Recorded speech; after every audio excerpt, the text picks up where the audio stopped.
राम नाम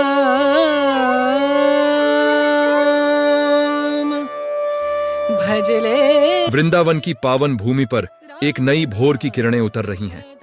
यमुना का शांत जल जैसे किसी दिव्य संगीत की प्रतीक्षा में ठहरा हो। यहाँ कण कण में प्रेम बसा है और हवाओं में कान्हा का नाम घुला है।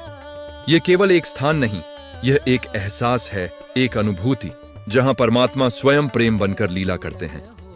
आज हम उसी प्रेम की गाथा में उतरेंगे, राधा और कृष्ण के अलौकिक प्रेम की कहानी में।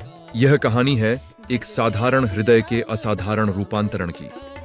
एक मानव हृदय जो संसार के बंधनों में जकड़ा था, धीरे धीरे एक दिव्य प्रकाश में बदलने लगता है। जैसे कोई कली सूर्य की पहली किरण छूते ही खिल उठती है, वैसे ही कृष्ण प्रेम का स्पर्श पाकर यह हृदय अपनी सीमाओं को तोड़ देता है। सांसारिक इच्छाएं और भय पिघलकर भक्ति की धारा में बह जाते हैं, और जो बचता है वह है केवल शुद्ध निस्वार्थ प्रेम। यह हृदय अब केवल धड़कता नहीं, यह तो कान्हा के नाम का जाप करता है। यमुना के किनारे एकांत में राधा बैठी है। उनकी आंखें बंद हैं, पर उनका मन कृष्ण के ध्यान में लीन है। उनके लिए कृष्ण केवल एक व्यक्ति नहीं, बल्कि उनका संपूर्ण अस्तित्व है। हर सांस में कृष्ण का नाम है, हर विचार में कृष्ण की छवि। यह भक्ति की वह अवस्था है जहां भक्त और भगवान के बीच का अंतर मिट जाता है। राधा का प्रेम कोई मांग नहीं, कोई अपेक्षा नहीं, यह तो बस एक समर्पण है। उनकी स्थिरता में भी एक गति है, एक मौन पुकार है जो सीधे कृष्ण के हृदय तक पहुंचती है। और उस पुकार को सुनकर जगत के पालनहार स्वयं प्रेम के बंधन में बंध जाते हैं। कृष्ण जो पूरे ब्रह्मांड को अपनी उंगलियों पर नचाते हैं, राधा के प्रेम में ऐसे बंधे हैं कि वे कहीं जा ही नहीं सकते। उनकी बांसुरी की धुन हवा में घुल जाती है, जो केवल संगीत नहीं बल्कि राधा के लिए एक प्रेम पत्र है। हर स्वर राधा को बुलाता है, हर तान में उनके प्रेम की गहराई का वर्णन है। यह बंधन किसी रस्सी का नहीं, यह तो विश्वास और समर्पण का अटूट धागा है, जिससे बंधकर गोविंद भी आनंदित होते हैं। प्रेम का मार्ग केवल मिलन का ही नहीं, विरह का भी होता है। राधा के लिए कृष्ण से अलगाव एक साधारण पीड़ा नहीं, यह तो एक आध्यात्मिक अग्नि है। इस विरह की अग्नि में तपकर उनका प्रेम और भी शुद्ध और भी कुंदन हो जाता है। हर पल की प्रतीक्षा, हर आंसू उनके प्रेम को और भी गहरा बनाता है। यह विरह उन्हें कृष्ण के और भी समीप ले जाता है, क्योंकि अब कृष्ण केवल बाहर नहीं, उनके भीतर भी बसने लगते हैं।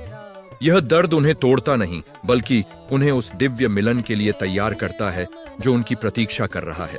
और फिर वह रात आती है, शरद पूर्णिमा की रात, जब वृंदावन की धरती पर स्वर्ग उतर आता है।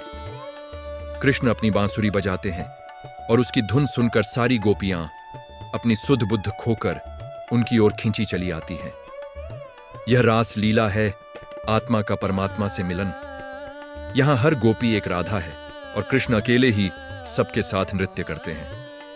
यह कोई साधारण नृत्य नहीं, यह तो ब्रह्मांड का नृत्य है, जहां समय और स्थान का कोई अर्थ नहीं रह जाता।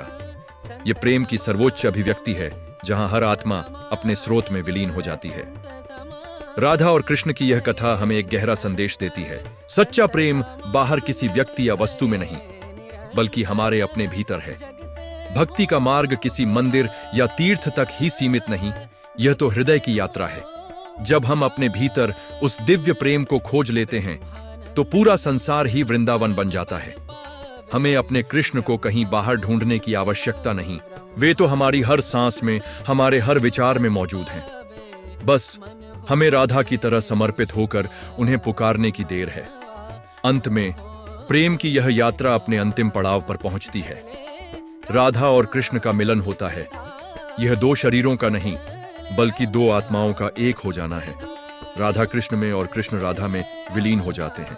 अब कोई द्वैत नहीं, केवल अद्वैत है। राधा के बिना कृष्ण अधूरे हैं और कृष्ण के बिना राधा का कोई अस्तित्व नहीं। वे एक ही तत्व के दो रूप हैं, प्रेम और प्रेमी। उनकी यह दिव्य एकता हमें सिखाती है कि सच्चा प्रेम कभी समाप्त नहीं होता, वह तो बस अपना रूप बदलता है और अंत में अपने स्रोत, उस परमानंद में मिल जाता है। राधे राधे।